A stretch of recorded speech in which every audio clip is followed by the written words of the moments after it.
Dok,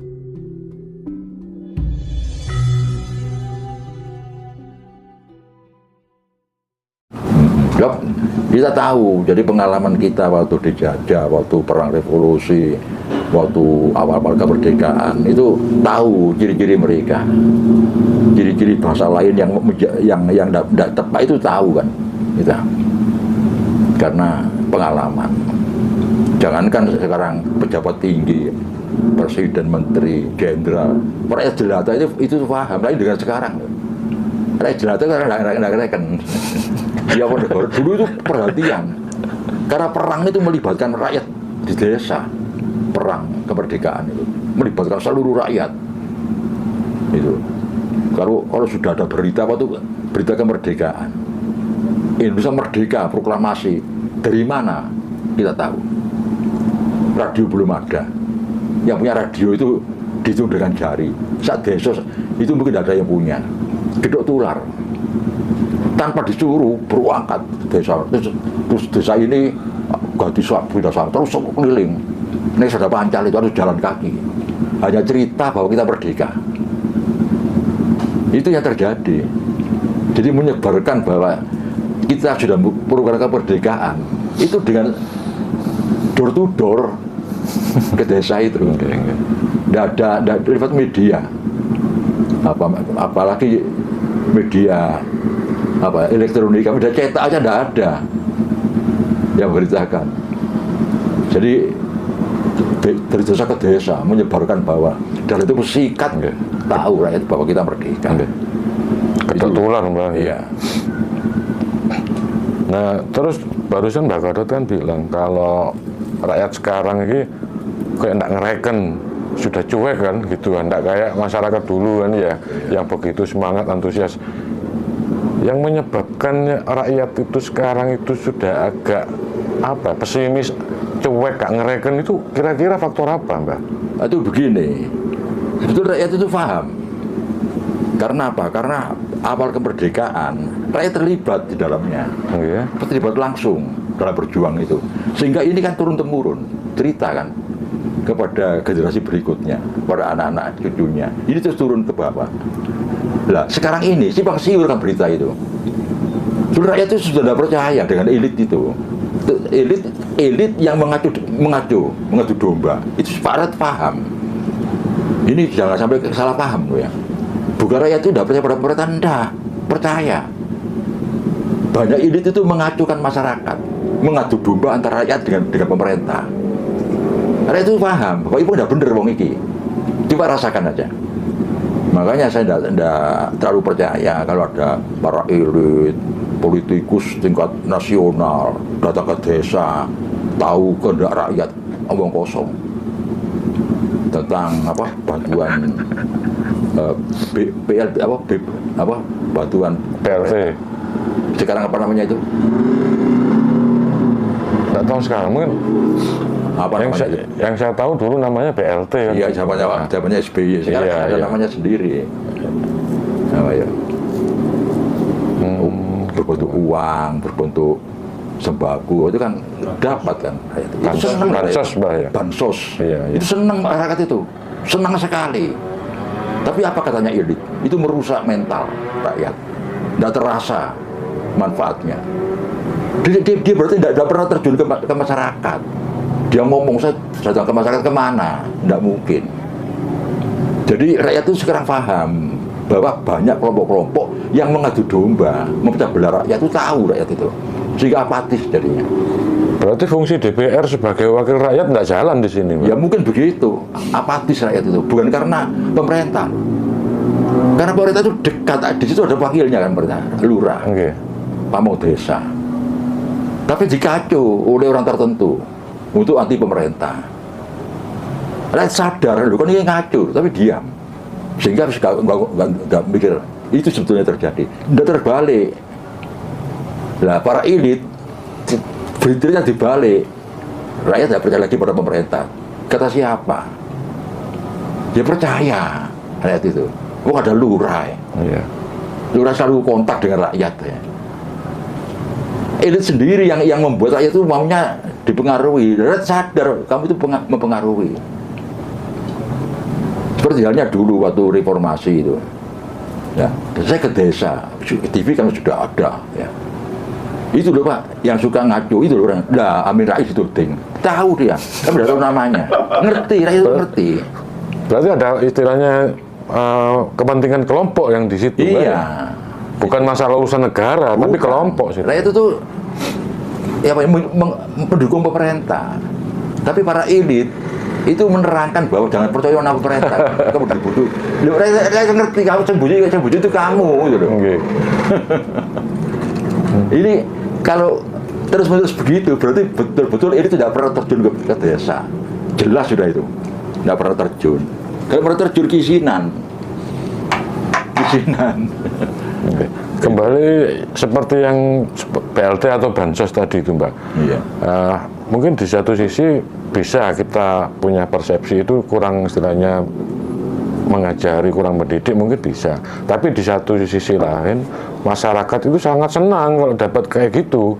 Bahkan istilahnya sampai terjadi apa ya, suatu konspirasi di tingkat bawah di desa, sehingga kadang itu mempengaruhi lurah untuk istilah mendapatkan itu apa itu memang apa Mbak? Menurut jenengan itu bisa menghancurkan, itu suatu hal yang negatif atau itu suatu hal yang positif Mbak?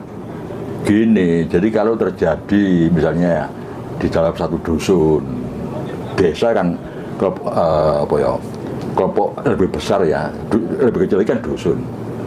Ada memang orang yang tidak layak dikasih, yang orang itu layak dikasih, nggak dikasih, terjadi, tapi ya hitungannya kecil, persentasenya kecil, paling 1-2. Itu diangkat oleh orang-orang yang mau itu diangkat, gitu loh. Dan sebetulnya mereka senang sekali dengan bansos senang sekali, terhibur sekali, tertolong untuk bayar sekolah, terutama untuk kepentingan sekolah anak-anak itu betul-betul merasa tertolong. Kalau dikatakan tidak ada gunanya, ya tidak benar. Kalau terjadi di situ kejanggalan, 1-2 itu ada, dan itu pun akhirnya dilawan oleh rakyat kok. Itu satu. Yang kedua, coba andai kata dihentikan. Rakyat bengok-bengok, waduh itu ngomong, rakyat bengok-bengok itu, kelaparan, gitu. Kan mereka tujuannya mengacukan masyarakat kan ini, tujuannya. Nah, kedua begini, coba saya lihat negara maju. Negara maju kan subsidi rakyat. Ya tidak mampu disubsidi kan, cukup untuk kehidupan. Ini kan suatu bentuk subsidi yang berkembang terus. Kan begitu kan. Masa langsung tiap kakak oleh 20 juta ya tidak mampu saya kita. Iya. Sedikit dulu. Anggaran keuangannya tidak mampu. Sedikit dulu terus dikembangkan. Padahal beliau-beliau yang suka mengkritik yang tidak karu-karuan itu juga mengatakan bahwa kita ini negara maju itu mereka disubsidi. Kenapa bansos dikritik? Ini kan sudah bibit untuk mensubsidi. Coba rasakan, Iya. Tidak karu-karuan orang-orang itu. Nah makanya akhirnya kesimpulannya itu memang kita ini dipecah belah. Nah, kita prihatin, saya sebagai orang tua, waduh, mereka itu tidak ngerti perjuangan, betapa memerdekakan bangsa ini berat, dan bangsa ini selalu dipecah belah, itu. Jadi jangan terus-teruskan, tidak ada gunanya, mereka tidak direken. Rakyat itu udah paham, rakyat itu. Berarti pelakunya itu faktor sakit hati, tidak mendapat jatah tempat di kekuasaan atau gimana? Ada ngaco, ada yang bayar. Oh gitu ya. Itu dari dalam atau dari luar, Pak? Iya, ya kasihan kan ya tidak ngerti. Melok Marian, melok menghujat. Kan tidak ngerti. Kalau lepo melok menghujat kan rugi. itu yang saya ketahui seperti itu. Jadi kita harus sadarlah sebetulnya, harus mendukung pemerintah sebagaimanapun juga lah. Jadi kita dukung sehingga perjalanan pemerintahan masyarakat itu untuk menuju kepada kemakmuran itu jelas. Dan saya rasa memang negara ini saya tambah lama tambah makmur. Tambah makmur, Mbak. Iya. Nggak tambah jepung enggak.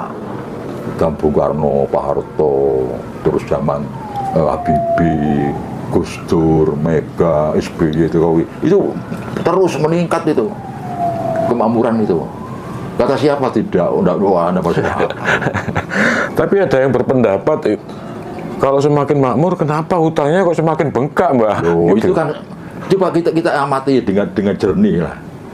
Memang kita butuh untuk infrastruktur itu. Ini yang dulu diidamkan oleh Pak Harto. Pak Harto berkali-kali infrastruktur itu penting. Dulu saya pernah ikut ya tahun 1970 di Gerahadi, Surabaya. Waktu gubernur Pak Nur tentang infrastruktur, terutama jalan raya di Indonesia ini. Pak Harto sangat bingung. Kalau ini kita lakukan, ya, semua itu akan sementara miskin. Karena namanya mengecekkan ikat pinggang. Akhirnya Pak Harto tidak berani. Dicoba mundur lagi, tidak berani. Tambah lama tambah menyulitkan transportasi itu. Jadi antar desa, antar provinsi, kirim barang-barang dagangan sampai busuk, sampai tertunda itu karena sarana dan prasarananya masih jalan yang kurang. 3 kali Pak Harto itu mundur tidak berani. Pak Jokowi nekat sekali.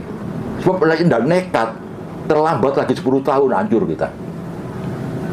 kita sudah. Nekat akhirnya hutang disiapkan caranya untuk mengembalikan nanti dengan hilirisasi itu diatur. Jadi ini kita harus hutang sebanyak-banyaknya untuk infrastruktur. Kalau tidak hancur kita.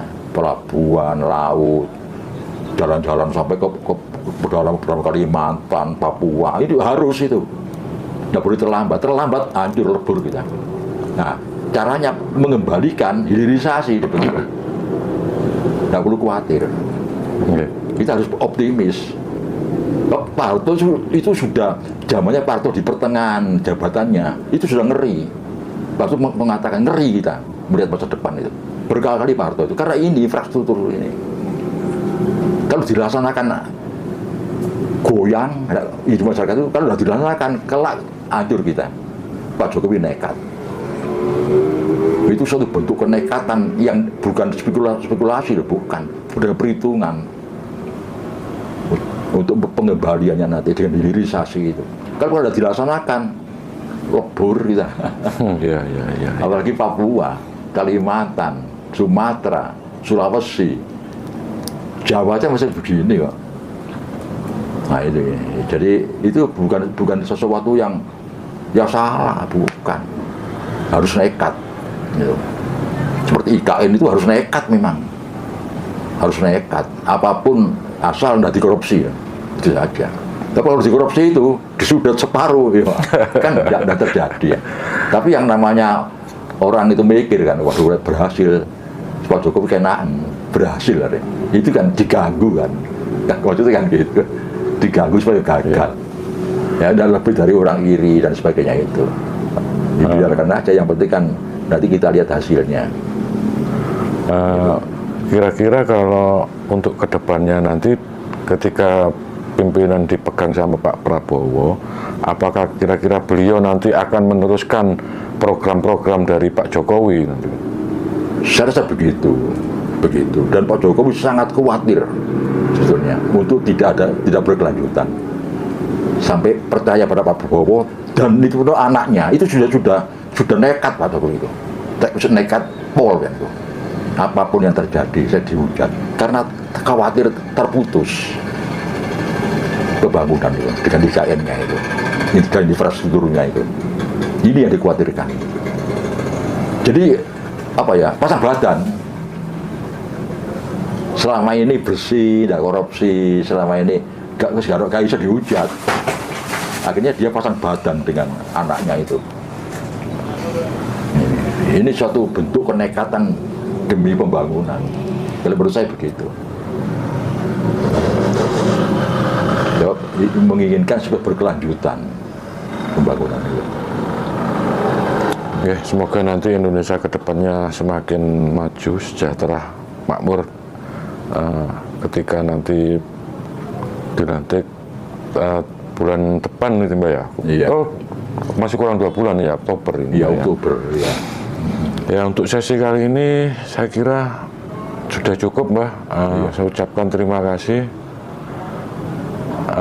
Semoga tayangan ini mungkin akan memberikan manfaat bagi kita semua Mbak. Iya. Oke, matur suwun. Rahayu, Rahayu, Mbak. rahayu.